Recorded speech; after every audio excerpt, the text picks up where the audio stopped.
Hai, aku Michelle Yesa, aku adalah mahasiswi di Sibu Sarawak, Malaysia. Hari ini kita akan kampus tour dan hostel tour. Let's go. Oke, kalau kita masuk di gerbang utama, di kirinya itu langsung ada masjid. Kemudian di kirinya masjid ada gedung dewan. Gedung dewan itu isinya kayak aula, dan di situ adalah tempat aku ospek 3 hari. Aulanya cukup besar, dan biasanya selain buat ospek atau yang lainnya, biasanya dipakai buat acara-acara dari luar kampus juga, jadi untuk acara personal. Lalu tepat di depan gedung dewan itu ada semacam air mancur. Kayaknya air mancurnya bentuk bumi deh kalau nggak salah. Pokoknya kalau kita ambil gambar dari air mancur itu, kita bisa lihat gedung kampusnya dari depan.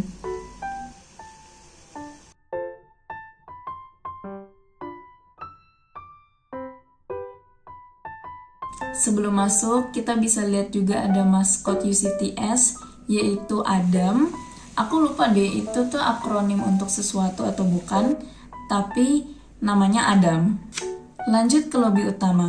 Nah, di lobi utamanya itu ada peta yang bisa kita lihat, dan itu gampang banget, kita tinggal lurus, masuk terus sampai Oculus.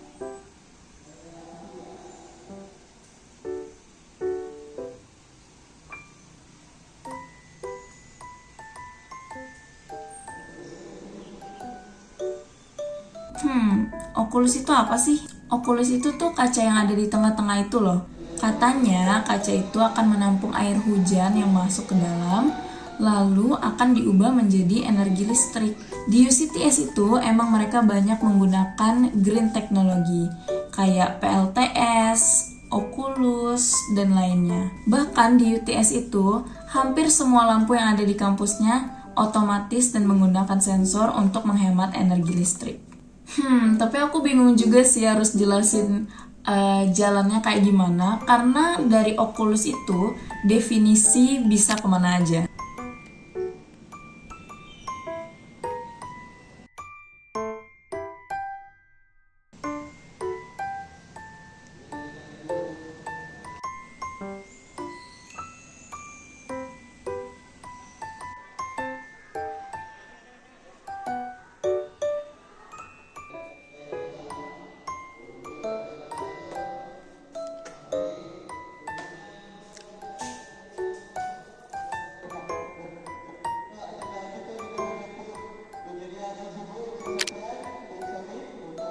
Dari Oculus kita bisa pakai tangga atau elevator. Kalau misalkan mau olahraga ya bisa pakai tangga.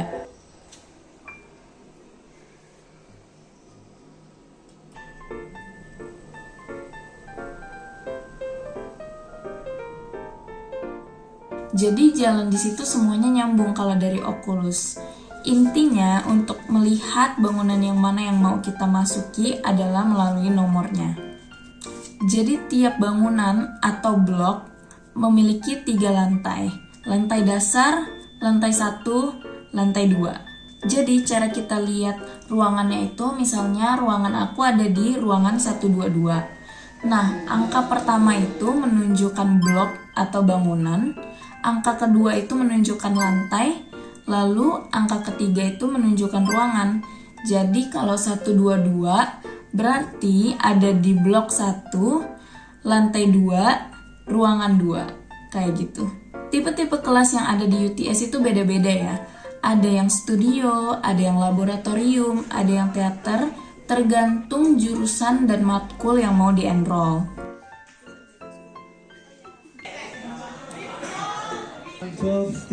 The lunch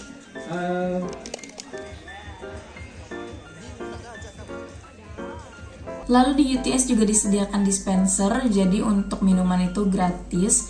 Kamu bisa ambil yang dingin ataupun yang panas. Terus kalau mau minuman yang nggak terlalu panas atau nggak terlalu dingin gimana? Campur aja. Atau kita juga punya tap water. Karena air dispensernya itu yang panas, bener-bener panas, jadi kadang kita bisa pakai itu untuk seduh mie atau seduh kayak bubur instan gitu. UCTS juga menyiapkan tong sampah untuk recycle. Jadi buat buang-buang botol plastik bisa buang di situ. Itu lokasinya ada di dekat kafetaria. Kafetaria ada di mana ya? Oke, jadi lurus terus dari Oculus sampai kita menemukan bisa belok ke kanan atau mau belok ke kiri. Nah, kalau di bagian kanan itu ada kafetaria.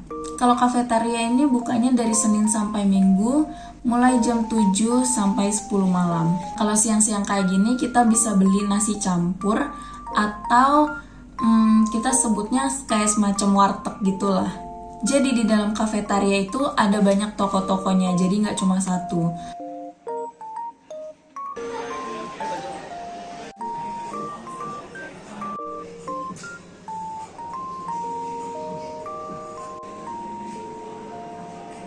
Lalu di depannya kita bisa scan QR code untuk melihat semua menu-menu yang ada di dalam. Menurut aku, makanan-makanan di kafetaria itu nggak begitu mahal. Cuma kalau memang mau hemat, pilihan makanan yang paling baik adalah nasi campur yang ada di siang hari. Ingat ya, ini cuma ada di siang hari aja. Yang siang-siang itu memang antriannya cukup panjang. Jadi aku coba ngantri dan ikutin untuk pilih lauk, sayur, dan juga nasi.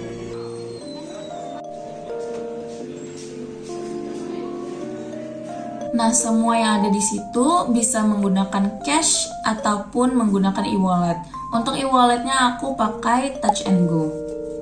Lalu di dalam kafetarianya kita juga bisa main guys, dan itu free, bisa dimainin kapan aja selagi nggak ada orang lain yang lagi mainin mesinnya. Tepat di sebelah kafetaria kita punya vending machine. Nah, untuk vending machine yang ini kita nggak bisa pakai cash, jadi cuma bisa pakai e-wallet. Nah, isinya itu ada semacam kayak snack dan minuman-minuman. Lalu di sebelahnya lagi ada amphitheater dan di atasnya ada SDSC. Kalau kalian penasaran apa sih isinya SDSC, aku akan tunjukin. Jadi SDSC itu isinya lebih kayak ke tempat rekreasi. Khusus bangunan yang ada di kiri dan di kanan setelah Oculus itu, mereka tuh cuma punya 2 tingkat lantai. Jadi di bagian kanan, misalkan aku gambar ilustrasi nih, SDSC-nya ada di lantai 1, sedangkan yang lainnya ada di lantai dasar. Bahkan ada yang setengahnya lebih di bawah lagi, makanya disebut amphitheater. Kalau di bagian kiri, lantai dasar maupun lantai satunya itu full perpustakaan. Di dalam ada kayak tempat main bola tangan, ada juga ATM, dan di sebelahnya ada student lounge.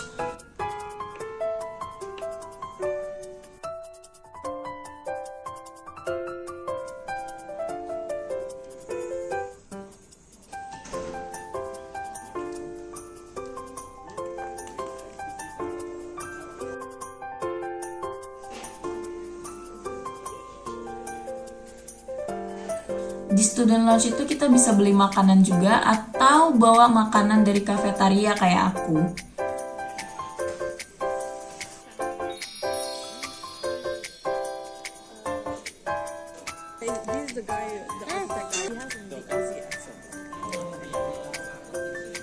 Nah, makanan yang ada di kafetaria sama makanan yang ada di atas itu beda.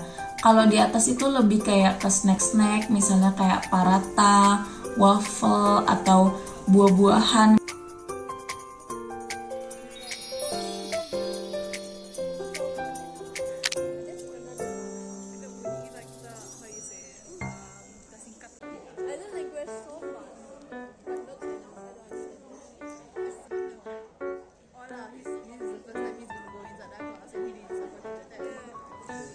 Thank you.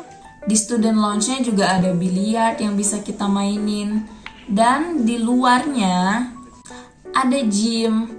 Tapi untuk gym ini harus booking.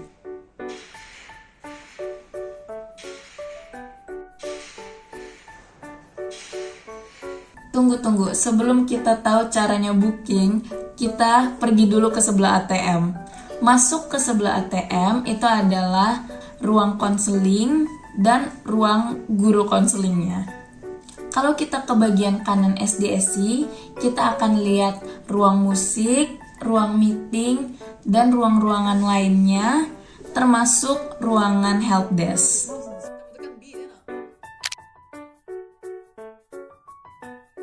Is there any copyright for this song?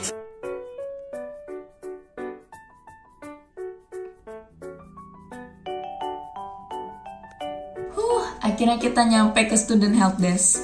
Nah, student helpdesk adalah tempat di mana kita bisa booking gym, ruang musik, ataupun ruang meeting. Bahkan kita juga kalau beli misalnya beli barang-barang online dari Shopee atau semacamnya, kita juga harus ambilnya itu di student helpdesk. Lalu kalau kita turun dari SDSI, bisa lewat tangga ataupun lewat lift. Di sebelahnya itu ada koperasi dan toko es krim. Isinya kalau di koperasi itu lebih ke jual KTK, dan kita bisa juga kayak fotokopi ataupun ngeprint. Atau bisa juga jilid tugas. Sedangkan di toko es krim itu tentunya dia jual es krim, rasa vanila, stroberi, dan juga coklat. Tapi dia juga ada jual roti dan jual kayak kerupuk dan minuman-minuman kayak gitu. Pas itu aku beli es krim rasa vanila yang kecil, dan kita bisa pilih satu topping, terserah topping apa aja yang ada di situ.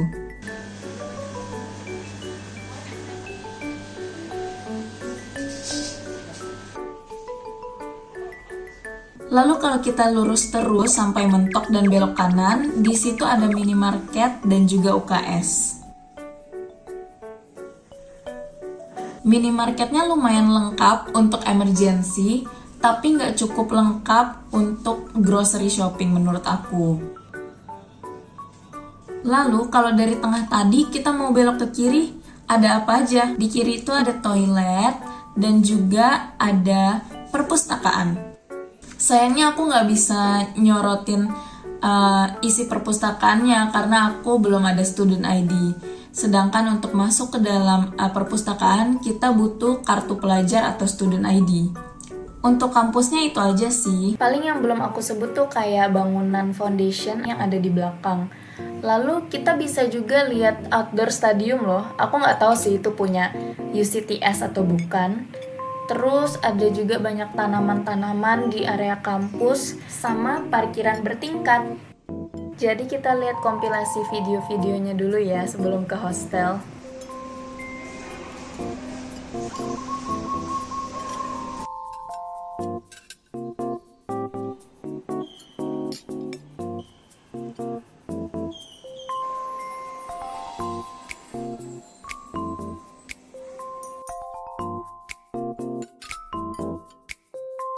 Tapi kalau kita mau ke hostel, kita harus nyebrang dan jalan kaki sampai kita bisa lihat bangunan hostelnya. Jadi tinggal ikutin aja jalannya.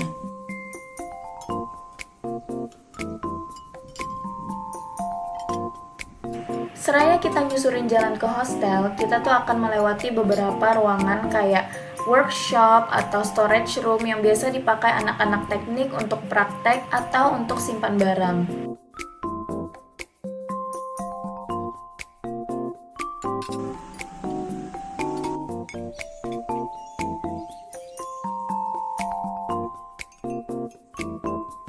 Lalu sampai deh.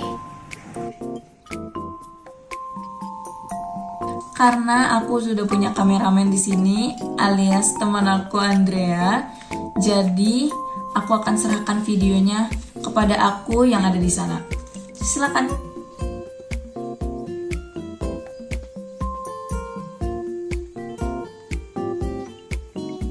Pertama-tama di depan hostel itu ada 4 tempat sampah yang biasanya dibersihkan oleh petugasnya secara berkala. Biasanya sih setiap malam. Beside our tower, we have this sport where you can play soccer, basketball, and anything you like.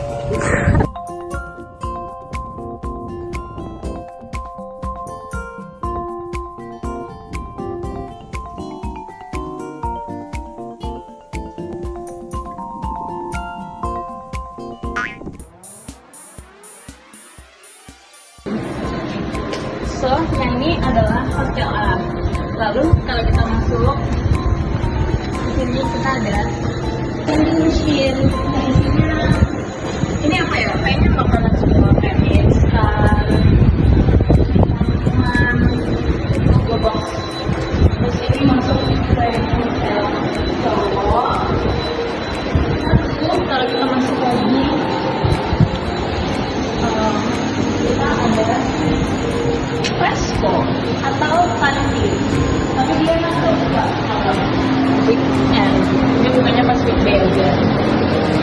Terus kita punya vending machine lagi, kayak ini lebih ke snack, minuman kaleng dan kotak dan snack lainnya. Ini sama sih sama yang di kampus. Terus kita juga punya yang lain, mungkin kotak surat ada ya, security box.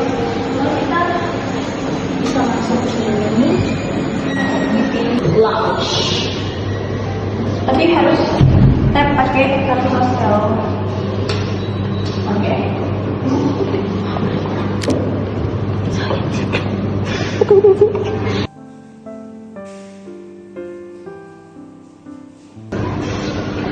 Kita punya laundry room, ada laundry, ada dryer, ada buat tukar koin juga. Jadi kita harus pakai koin buat laundry. Untuk pakai mesin cucinya itu nggak susah, tinggal kita tukar aja uang kertas kita jadi uang koin. Lalu untuk laundrynya itu harganya adalah 5 ringgit, sedangkan untuk mengeringkan itu 4 ringgit. Aku lupa aku ketukar atau enggak, tapi total semuanya jadi 9 ringgit. Timer yang ada di mesin cuci dan dryernya itu nunjukin durasi kapan selesainya. Jadi kita nggak harus ya mantengin baju kita di tempatnya di ruang laundry. Tinggal bikin alarm di HP untuk ambil baju kita nanti. And then ada musolanya, ada kucing juga. So cute.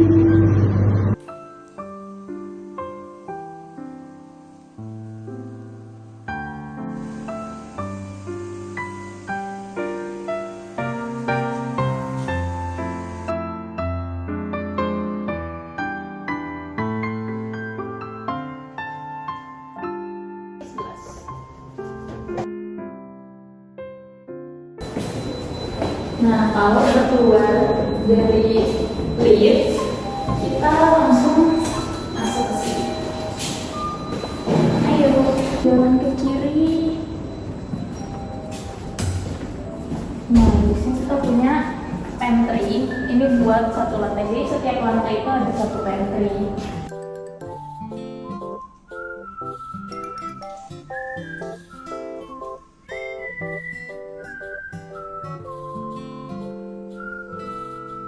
Dan di seberangnya itu langsung pantry yang hostel A, lalu punya cowok.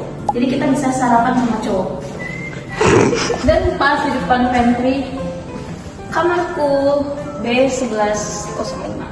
Lalu kalau dari lift tadi kita ke kanan, kita ada washroom atau kamar mandi. Kalau yang di paling kanan ada 2 shower kamar mandi dan 2 toilet. Tapi yang ini juga ada showernya sih. Cuma dia intinya selalu kayak gini, nggak tahu kenapa. Nggak ada atasnya. Mungkin lagi direnovasi kali. Karena yang di kampus juga kayak gitu. Nah, ini wastafelnya enak sih.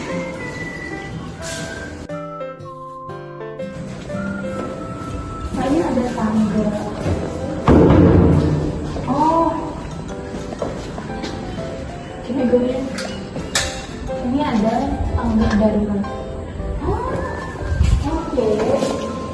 Aku nggak pernah kesini sebelumnya, guys.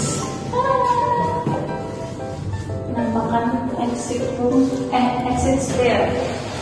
lantai 11. So, itu aja. Kita lanjut lagi ke kamar. Untuk kamar aku sendiri kan adalah kamar single room. Jadi cuma ada satu tempat tidur, satu meja, satu wastafel. Kalau untuk perintilan-perintilan detailnya itu ada kayak kipas, ada AC, ada lemari, dan kipasnya itu kita bisa atur ya kecepatannya. Dan untuk menyalakan listrik di kamar ini adalah menggunakan kartu hostel.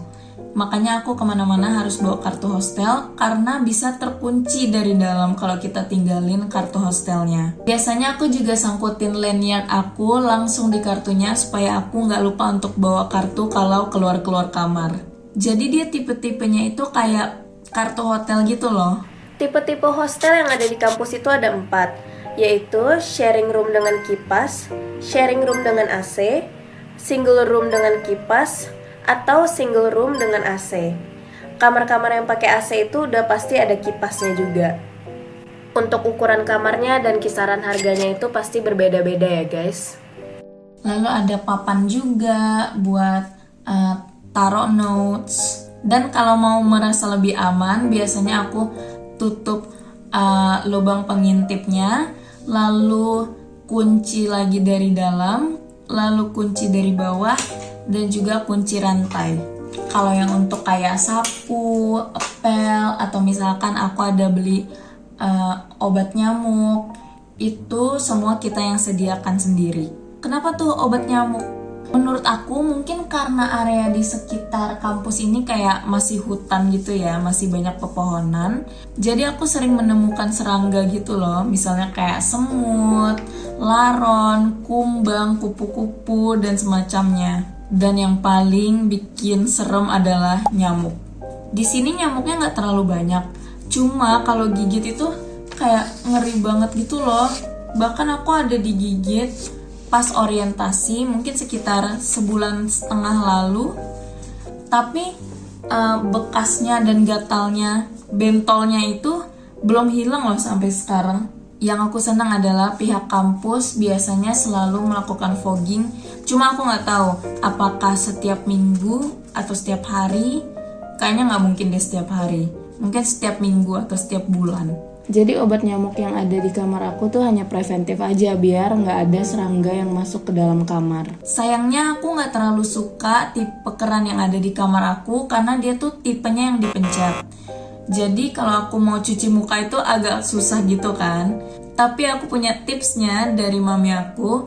Jadi aku kalau mau cuci muka bisa tampung airnya dulu di baskom atau ember. Jadi aku nggak perlu pencet-pencet lagi nanti. Atau kalau nggak mager bisa pergi ke wastafel yang ada di kamar mandi. Oh iya, di lantai 14 juga ada dispenser. Jadi biasanya aku kalau mau ambil minum atau ambil air buat masak itu langsung aja ke lantai 14. Jadi kalau aku rangkum, di setiap lantai hostel itu ada satu pantry untuk masak atau cuci piring.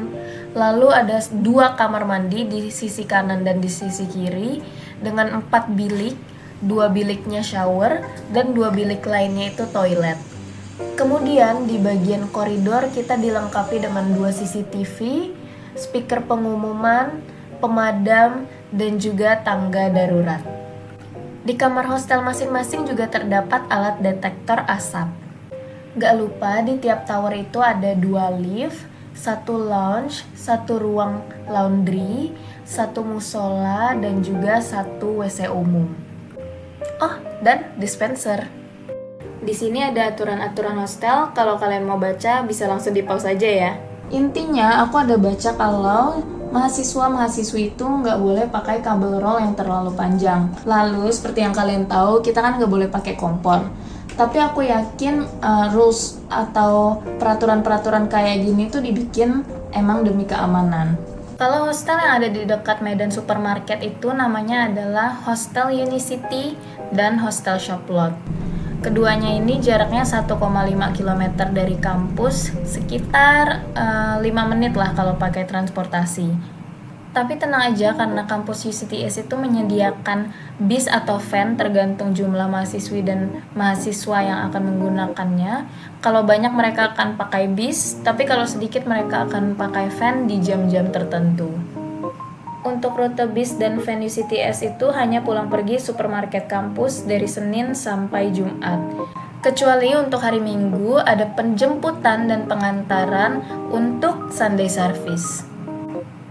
Setahu aku bedanya itu Unicity bisa ada yang satu kamar bertiga. Sedangkan kalau Shoplot itu semuanya single room dan mereka disediakan kompor dan kulkas bersama.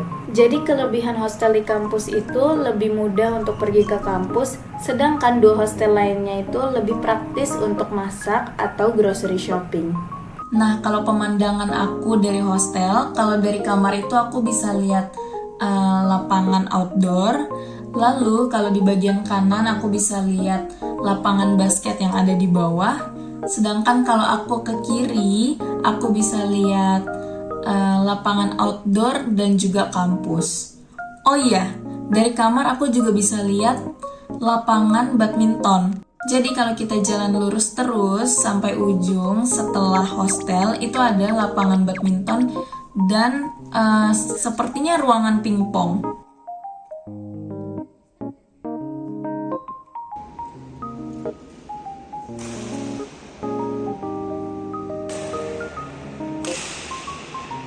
Seperti yang aku bilang, di lantai dasar hostel itu ada kantin dan ada juga stand. Nah, untuk kantinnya itu bukanya hanya dari Senin sampai Jumat, begitu juga dengan standnya. Dan untuk kantinnya itu buka dari jam 7 sampai sekitar jam 9 malam. Sedangkan untuk standnya itu buka dari jam 3 sore sampai jam 7 aja. Sebentar, aku akan klarifikasi sebelum kalian marah. Baru video ketiga udah klarifikasi. Pasti kalian mau komen kan? Lah, itu ternyata ada makanan, ada kafetaria buka dari Senin sampai Minggu. Ternyata ada minimarket. Oke, tunggu. Untuk di video masakan kemarin, yang aku bilang gak ada di area kampus adalah supermarket untuk grocery shopping. Sedangkan minimarket yang ada di kampus itu bukanya hanya weekday aja dan barang-barangnya nggak selengkap itu. Sedangkan untuk makanan-makanannya memang kita bisa ke kafetaria, tapi untuk yang nasi campur itu cuma ada di siang hari. Dan untuk makanan-makanan yang ada di bawah, yang ada di hostel itu bukanya cuma weekday aja. Di bawah itu ada jual lauk-lauk, burger, mie, dan apalagi ya? Aku kira itu aja sih, banyak lauknya aja, jadi kita bisa masak nasi sendiri. Jadi untuk makanan sebenarnya nggak usah khawatir, kita juga diperbolehkan buat pakai GrabFood ataupun Foodpanda, misalkan bosan dengan makanan-makanan yang ada di sini. Biasa kalau ada acara atau kayak orientasi aku kemarin, disediain makanan kotak dan air mineral juga. Jadi minum aman, makan aman, cuma kalau masak memang tricky. Di area kampus juga banyak tempat parkiran, jadi dia tuh tipenya siapa cepat dia dapat. Aku rasa sih nggak ada perlu bayaran, kecuali untuk masuk ke dalam parkiran hostel itu kita butuh kartu hostel. Sekian videonya, aku harap sih bisa dimengerti dan bisa dipetakan karena memang agak sulit dan complicated sih kalau misalkan belum datang ke tempatnya langsung. Jadi untuk kali ini begitu dulu. Bye bye.